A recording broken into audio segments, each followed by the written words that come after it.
పవిత్రమైన తిరుమల శ్రీవారి లడ్డూ తయారీపై నెలకొన్న వివాదం చిలికి గాలివానగా మారింది. రాజకీయ దుమారాన్ని రేపుతోంది. రాష్ట్ర రాజకీయాల్లో మాటల యుద్ధానికి తెరతీసింది. ఆరోపణలు, ప్రత్యారోపణలకు కారణమైంది.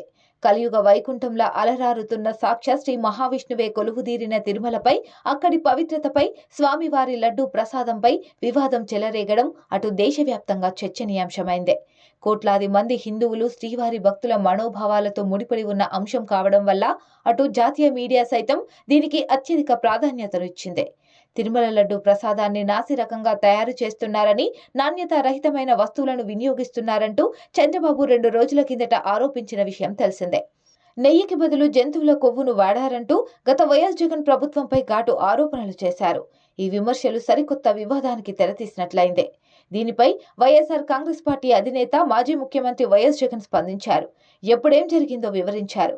జూన్ 4వ తేదీన రాష్ట్రంలో చంద్రబాబు అధికారంలోకి వచ్చారని, జూలై 12వ తేదీన నెయ్యి శాంపిల్స్ తీసుకున్నారని గుర్తు చేశారు. 17వ తేదీన అక్కడ టెస్టులు చేశాక రిపోర్టులు సరిగా రాకపోవడంతో ఎన్డీడీబీకి పంపించారని వివరించారు. శ్రీవారికి పంపించిన నెయ్యిలో యానిమల్ ఫ్యాట్ ఉందనే విషయాన్ని నిర్ధారిస్తూ ఎన్డీడీబీ అదే నెల 23వ తేదీన తిరుమల తిరుపతి దేవస్థానానికి నివేదిక పంపించిందని వివరించారు. జంతువుల కొవ్వు ఉండడం వల్ల టీటీడీ అధికారులు ఈ నెయ్యిని లడ్డూ తయారీ కోసం వినియోగించలేదని పేర్కొన్నారు. జూలై 23వ తేదీన నివేదిక అందితే ఈ 2 నెలలు చంద్రబాబు ఏం చేస్తున్నాడని ప్రశ్నించారు. ఈ విషయాన్ని అప్పుడే ఎందుకు బయటపెట్టలేదని, ఎందుకు 2 నెలల పాటు ఆగారని నిలదీశారు. జంతువుల కొవ్వు శాతం ఉన్న నెయ్యిని చంద్రబాబు ప్రభుత్వంలోని టీటీడీ అధికారులు లడ్డూ తయారీకి వినియోగించకపోయినా ఎందుకు ప్రస్తావించారని అన్నారు.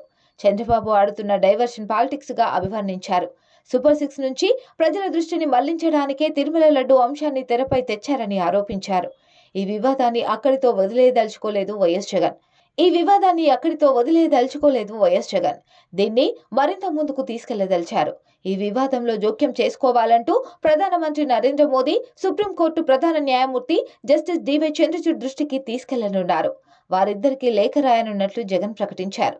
తిరుమల లడ్డూ విషయంలో వాస్తవాలను చంద్రబాబు ఎలా వక్రీకరించారనేది ఈ లేఖ ద్వారా ప్రధాని మోదీ సీజేఐ డివై చంద్రచూడ్కు సమగ్రంగా వివరిస్తానని, ఆధారాలను జత చేస్తానని జగన్ పేర్కొన్నారు. ఆయనపై ఎందుకు చర్య తీసుకోకూడదని కోరుతానని తెలిపారు.